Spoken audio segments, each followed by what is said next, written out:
विदा होती इस शताब्दी के पूर्वार्ध में, जहाँ एक ओर कला का बंगाल स्कूल भारतीय चित्रकला की एक खास दिशा तय करने में मशगूल था, ठीक वहीं दूसरी ओर विख्यात कला शिक्षक देवलालीकर के मार्गनिर्देशन में इंदौर स्कूल ऑफ आर्ट्स परंपरा और आधुनिकता के बीच एक नया सेतु रच रहा था, जिसके वास्तुकार थे 4 चर्चित युवा चित्रकार, जिन्होंने आगे जाकर समकालीन भारतीय चित्रकला को एक नया मुहावरा दिया।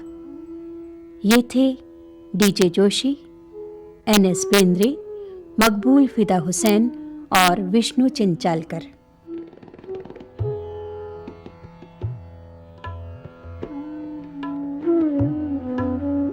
ये एक ऐसा संधिकाल था जबकि नया आकार ग्रहण करने की उतावली में था और पुराना अपने वर्चस्व के लिए संघर्ष कर रहा था।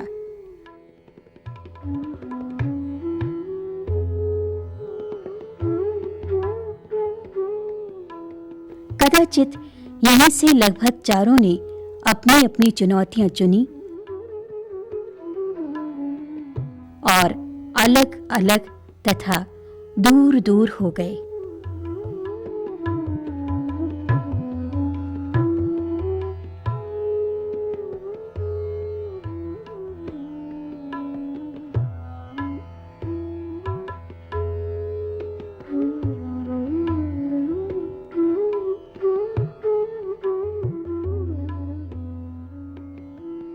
देखने का हमारा नजरिया ही जरा उल्टा सुल्टा हो गया है कि हम सही रूप में किस चीज़ को देख भी नहीं पाते।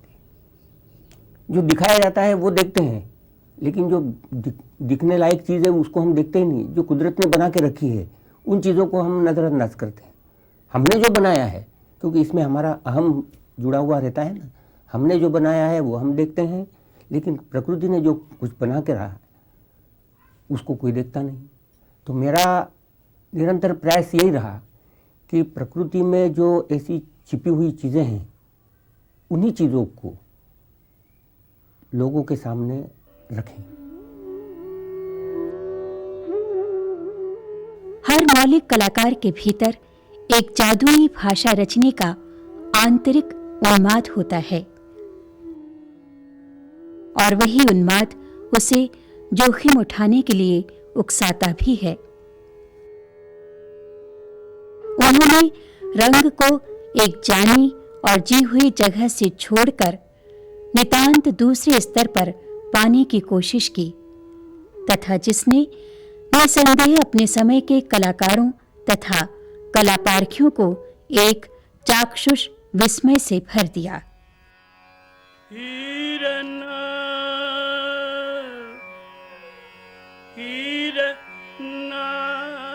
कुमार जी ने हमको सुनना सिखाया, हमने उनको देखना दिखाया। अच्छा, एक बार क्या हुआ कि ऐसे ही बचपन मैंने उनके शुरू के अवस्था में उन्होंने कहा कि देखिए हम आपको तानपुरे का गायन सुनाएंगे। अब वो तानपुरे का गायन, मैंने अभी तक तानपुरा जो है वो संगत करता रहा गायक की, लेकिन अब वो गायक जो है वो संगतकार हुआ और तानपुरा जो है गायक हुआ। तो ये अजीब सी चीज़ लगी। हमने सुना और जब तानपुरा बजना शुरू हुआ तो फिर कुमार जी जो स्वर लगाते बस वही स्वर हमको तानपुरे में सुनाई देते। तो ये उन्होंने कहा कि ये तानपुरा जो है यही। और फिर जब हमने शुरू किया तो हमको सारा का सारा सप्तक जो है वो उस तानपुरे में नजर आने लग गया। एक बन चरण, एक बन चरण, दूजे बन चरण, तीजे बन पग नहीं धरना, हिरना हिरना।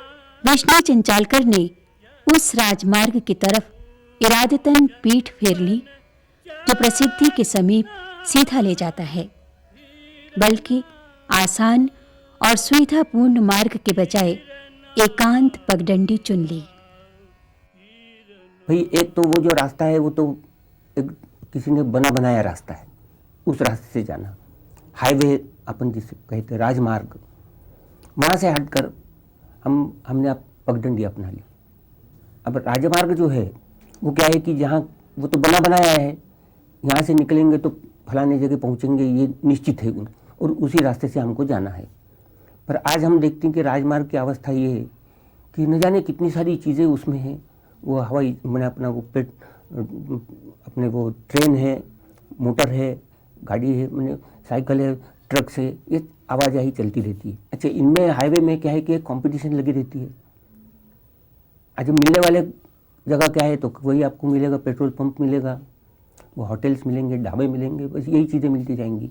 अगर समझो इनसे हटकर हम पगडंडी अपनाएंगे तो पगडंडी हम खुद बनाते हैं, या कहीं ना कहीं आपको इशारा मिला तो पगडंडी नज़र आना शुरू हो जाता है। अच्छा, फिर पगडंडी में तो ये है कि आप चाहे जहाँ किधर भी जा सकते हैं। अच्छा, वहाँ आपको कई प्रकार की अलग अलग चीज़ें प्रकृति की दिखने मिलेगी। और जब मैं प्रकृति के साथ आया तब हाईवे से मुझे प्रकृति का वो जो मार्ग है वो प्रशस्त लगा, वो अच्छा लगा कि जब मज़े में गए कहीं भी। अब वो यहाँ वो होटल ढाबे की तो बात ही नहीं, हम जहाँ पर कहीं भी लगे मज़े में बैठ गए, पेड़ के नीचे थक गए, पेड़ के नीचे आराम कर लिया। भाई कहीं झरना वगैरह बह रहा है, मज़े में पाँव उसमें डाल करके बैठे रहे। कई सारी चीज़ें मिलेंगी, वनस्पति मिलेंगी, पशु पक्षी मिलेंगे, पत्थर मिलेंगे, अलग अलग प्रकार की कई सारी चीज़ें वहाँ दिख। अगर देहात के वहाँ गए तो देहात भी ऐसा लगेगा कि बस उस ज़मीन में से ही ऊपर आई हुई चीज़ हो, तो उस पूरे ज़मीन का और वो जो मकान बने उनका एक दूसरे के साथ तालमेल है। हाईवे में जाओ तो हाईवे में बिल्कुल डिफरेंट आपको लगेगा। अच्छा, ये तो सब इंसुलेटेड रास्ता है ना, यहाँ हमको उसके प्रकृति के वाइब्रेशंस मिलेंगे कहाँ जो हमको हाईवे में है, जो हमको पगडंडी में मिलते हैं। विष्णु चिंचालकर का मानना है कि जब रंग और रेखाएं अपनी मौज में छुट्टी पर चले जाते हैं तो कला में एक खेल पैदा हो जाता है, और इसी खेल में शामिल बच्चे एक परिष्कृत कला दृष्टि की ओर मुड़ जाते हैं। वे कहते हैं, चित्र को पूरा करना चित्र का अपमान है। एक अधूरी पूर्णता ही चित्रकार की संपदा होती है, जहां से वो कला प्रेक्षक की कल्पना का सर्जनात्मक आधार बनता है। जैसे हमने स्कूल ऑफ आर्ट ज्वाइन किया तो वहाँ हमारे गुरु देवलाल लिकर जी, तो 2-3 साल तक उसमें विधिवत मैंने शिक्षा पाई। तो हमारे सही गुरु तो देवलाल लिकर जी थे। अच्छा, ये बेंद्रे साहब, जोशी जी, ये तो वहाँ से पास हो गए थे, लेकिन बाद में इनके साथ हमारा संपर्क काफ़ी रहा। जैसे हुसैन जो है, हुसैन और हम करीब करीब कॉन्टेम्पररी रहे। मैंने हुसैन 1 साल हमारे आगे थे, और फिर उन्होंने 3rd ईयर के बाद तो इंदौर छोड़ ही दिया और फिर बम्बई गए। जैसे मैंने भी 3rd ईयर के बाद में फिर इंदौर छोड़ के मैं देवास चला गया था। तो ये हमारे उस वक्त के, तो इनका जो एक प्रभाव है वह स्वाभाविक रूप से अपने आप में पड़ता ही है। लेकिन धीरे धीरे क्या है कि हमने फिर अपना एक ढंग अलग ले लिया।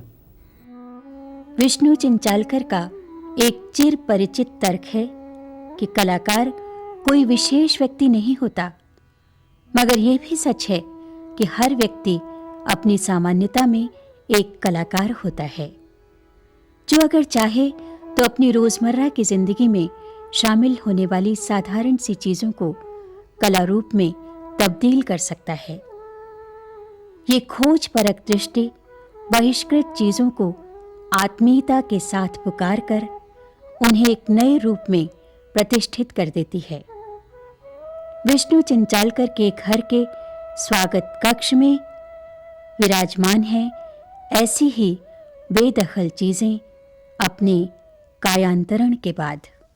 अधिकतर रुझान जो है वो इलस्ट्रेशन की तरफ मेरा अधिक रहा। एक बार जो गया था तो बम्बई में, फिर वो इलस्ट्रेटेड वीकली में मेरी कोशिश रही कि वहाँ कुछ काम मिल जाए।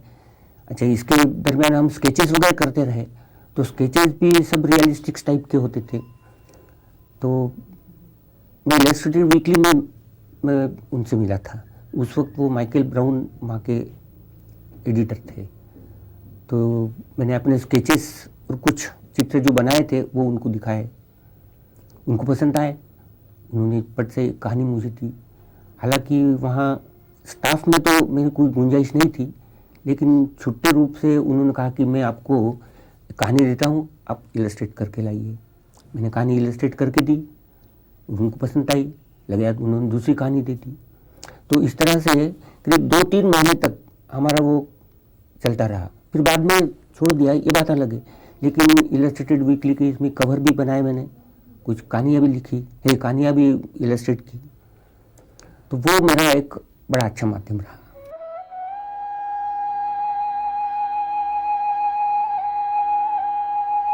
कलाकार जब उपकरणों की बैसाखियों को छोड़कर ये संकल्प लेता है कि वो अपने कलाकार होने को नहीं खोएगा, तब जाकर वो ऐसी सौंदर्य दृष्टि अन्वेषित करता है जो कला में जोड़ती है। विष्णु चिंचालकर ने यही किया।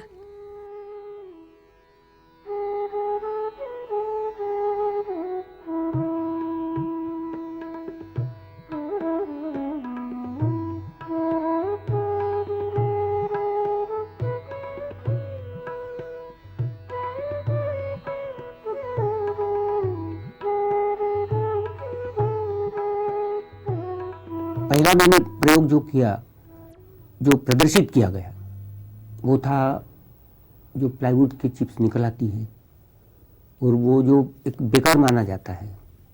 आकार तो उसमें भी है, चित्रकला के लिए आवश्यक तो आकार ही होते हैं, आकार उसमें है, पर वो स्वाभाविक रूप से बने हुए आकार है। हम अगर आकार बनाएंगे तो किसी देखी हुई चीज़ को लेकर के ही उसकी नकल करेंगे। तो वो मैंने एक प्रदर्शनी मुंबई में की थी। तो वो और फिर तब से वो अलग अलग, फिर ये प्रयोग अलग अलग प्रकार के शुरू हो गए।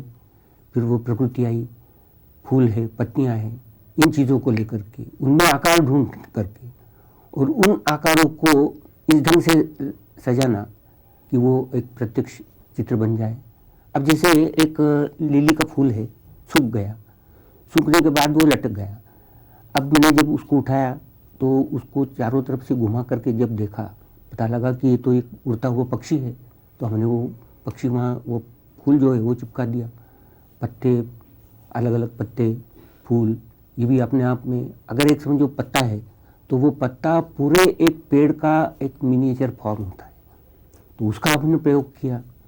तो अलग अलग पत्तों के, तो हम एक चित्र बनाए और फिर उसमें अगर समझो हम पत्ता चिपकाए तो वो तो चीज़ अलग होगी। भाई पत्ता खुद अपने आप में एक चित्र का रूप है उसका, तो उसको उसके रूप में ही प्रस्तुत करना। अब जैसे एक पत्ता फटा हुआ है, अगर इसको खड़ा कर दिया तो एक पेड़ का आकार आभास आ जाता है। तो ये हमारे प्रयोग रहे। अब मुझे यहाँ कई सारी चीज़ें मिलती हैं, उनके साथ खेलता रहता हूँ तो चित्र बन जाता है। और मेरी तो धारणा ये है कि आप किसी भी चीज़ के साथ आप खेलते रहें, खेलते खेलते उसकी विशेषता अपने आप में नज़र आना शुरू हो जाएगी। अब एक मतलब है कि ये आप वो देख रहे हैं कि ये टूथपेस्ट है, ख़त्म हो गई, अब उसमें बिल्कुल फ्लैट है, हमने वो उसके साथ खेलते रहे, खेलते खेलते ये चीज़ बन गई। अब ये जैसे एक इसका टाट का टुकड़ा है, चित्र तो देखेंगे आप, लेकिन है क्या, दरअसल एक टाट का टुकड़ा है, उसकी दशाएं जो निकल चुकी थी। अच्छा, कुछ दशाएं जो है हमने उसको समेट के इस रूप में रख दिया। अच्छा, जो चिपकाया थोड़ा सा उसको चिमटा ले लिया, वो थोड़ा सा आगे खींच लिया, नाक बन गया। दूसरा जो है उसको थोड़ा से, क्योंकि हमारे ये जो प्लेन्स हैं, ये प्लेन तो एक ही है, मैंने अलग अलग प्लेन्स बदलते रहे हैं। अच्छा, इसमें थोड़ा सा ये प्रोजेक्टेड है, ये प्रोजेक्टेड है, तो हाथ से थोड़ा सा ये करने के बाद में वो चित्र बन जाता है।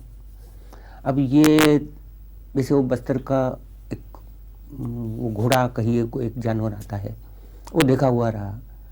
अब आ गया हमारे पास एक बर्नर आ गया, हमारा गैस का बर्नर जो था बेकार हो गया, अब उसको फेंकना कैसे?